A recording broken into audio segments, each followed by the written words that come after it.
When you see people your age getting married, buying houses, and you're still out here struggling, you feel something you can't quite name.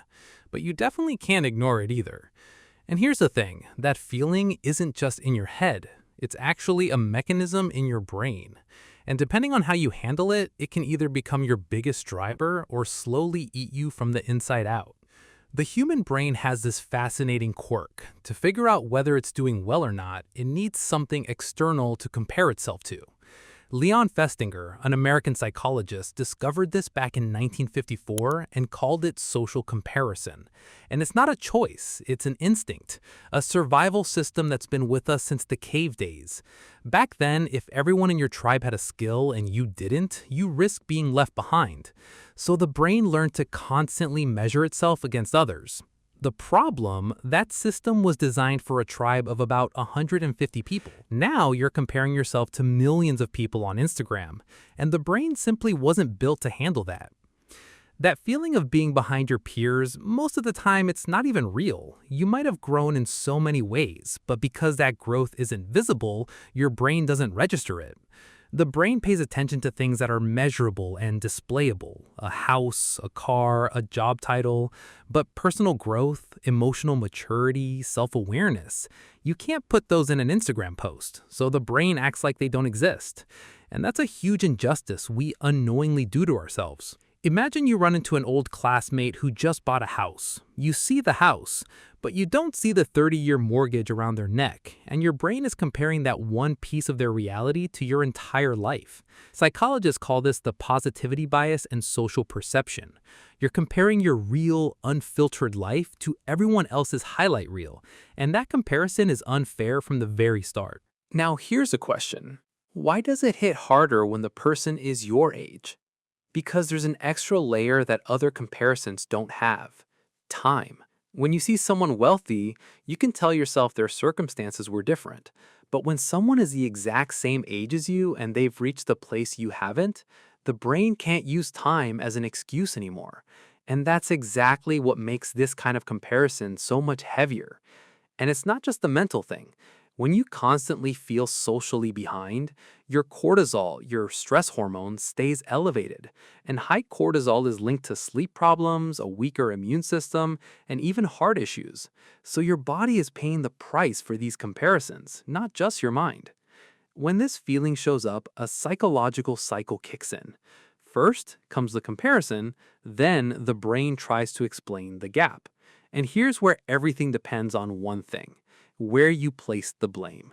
If you say, I didn't have the right circumstances, or the timing wasn't there, your anxiety stays lower. But if you say, I'm just not good enough, or I don't have what it takes, that's where the real damage starts. Because once you believe the problem is something fundamentally wrong with you, you lose the reason to try. And that's one of the most dangerous places a person can end up.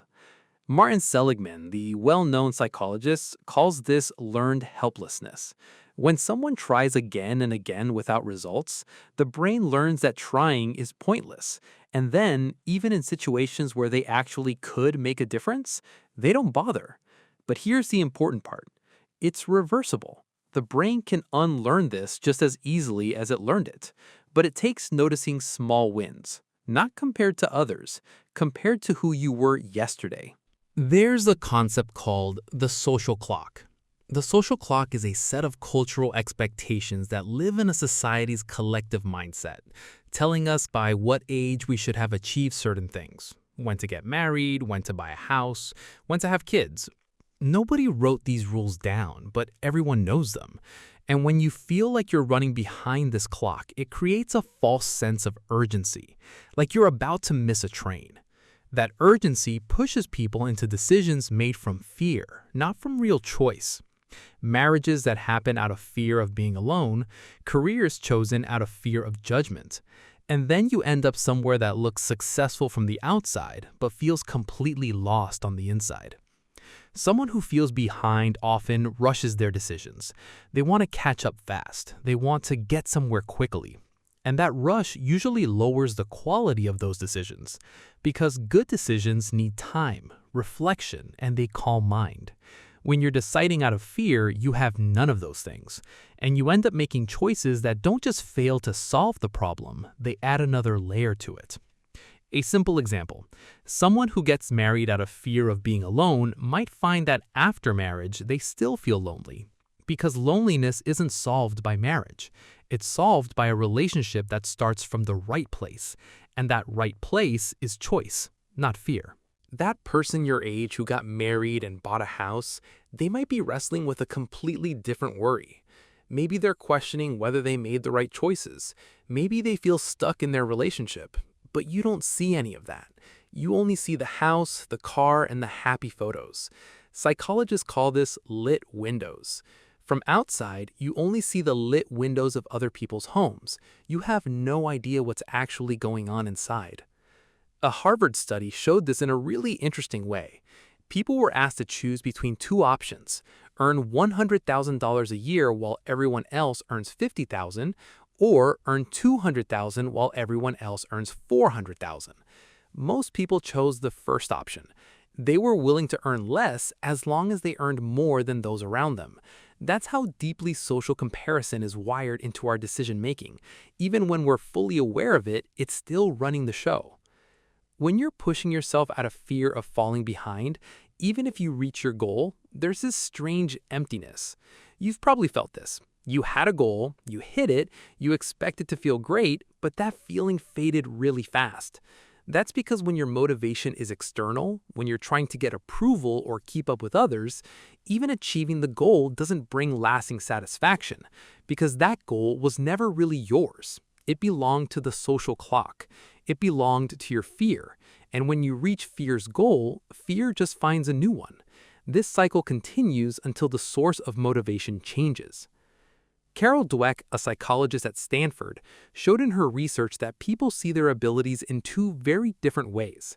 Some believe abilities are fixed. You either have it or you don't. When these people fall behind, they see it as proof of some built-in weakness. Others believe abilities can grow. When they fall behind, they ask, "What do I need to learn?" And the difference between these two mindsets shows up in the long run, not just in success, but in mental health too. Because if you believe your abilities can grow, falling behind isn't a final verdict, it's a starting point. This feeling also affects our relationships. When you feel like you're behind, you carry that into how you connect with people, without even realizing it. You might become a little defensive around others. You might feel bothered by someone else's success and then feel guilty about feeling that way. You might feel this hidden pressure in your relationship to constantly prove your worth. These are all footprints of the same feeling, just showing up in different outfits. Psychologists talk about something called secure attachment. People who are at peace with themselves tend to have more peaceful relationships. People who are at war with themselves, they unknowingly bring that war into their relationships too. So this isn't just a personal struggle, it ripples out to the people around you. When you're constantly comparing, a huge chunk of your mental energy goes into just that. The mind has limited capacity. Whatever fills it pushes something else out. When your mind is busy asking, why are they ahead and I'm behind, it doesn't have the energy left to focus on you, on what you actually want, on how to get there, on what you can do right now. Comparison isn't just painful, it drains your mental resources and keeps you in a passive state where you're watching everyone else's path instead of walking your own. This feeling of being behind often gets tangled up with identity. It stops being just a feeling and becomes part of how you define yourself. And when a feeling gets tied to your identity, letting it go becomes much harder, because letting it go starts to feel like losing a part of who you are. William James, the American psychologist and philosopher, said that a person's identity is built from the story they tell about themselves. And when that story becomes, "I'm the one who fell behind," the brain starts collecting evidence to confirm it. Anything that doesn't fit the story gets ignored. Anything that does gets magnified. Psychologists call this identity confirmation, and it can keep someone trapped in a false image of themselves for years. Some people who carry this feeling of being behind develop an interesting habit. They start to downplay other people's success. They must have had connections. They just got lucky. This is a defense mechanism, the brain's way of protecting itself from the pain of comparison. But it has two serious downsides. First, it cuts you off from learning. Because when you decide someone's success was just luck, you stop asking what you could learn from their journey. Second, it creates a quiet bitterness in relationships that you might not even notice yourself. A much better move, instead of shrinking someone else's success, ask yourself, what can I learn from the path they took? It's a small shift in thinking, but it makes a big difference. A lot of the time, this feeling of being behind has its roots in childhood, in families where comparison was part of everyday language. Look how successful the neighbor's daughter is. See how quickly your friend's son got somewhere? What does that build inside a child's mind? That you have to be ahead of others to have worth. And that belief sticks around into adulthood. The shape changes, but the content stays the same. Now it's not your parents doing the comparing. You're doing it yourself. But the voice in your head, it's often still theirs. I'm not saying this so you go looking for someone to blame. I'm saying it so you know where this pattern came from, because when you understand the root of something, it starts to lose its power over you. Accepting that your path is different from others isn't a feeling that just shows up one day. It's a skill.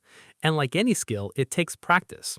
Every time you catch yourself comparing and pull back to ask, where am I and where do I want to be? You're building that skill. Every time you see someone else succeed and can genuinely be happy for them without feeling less, you're strengthening it. And gradually, something interesting happens.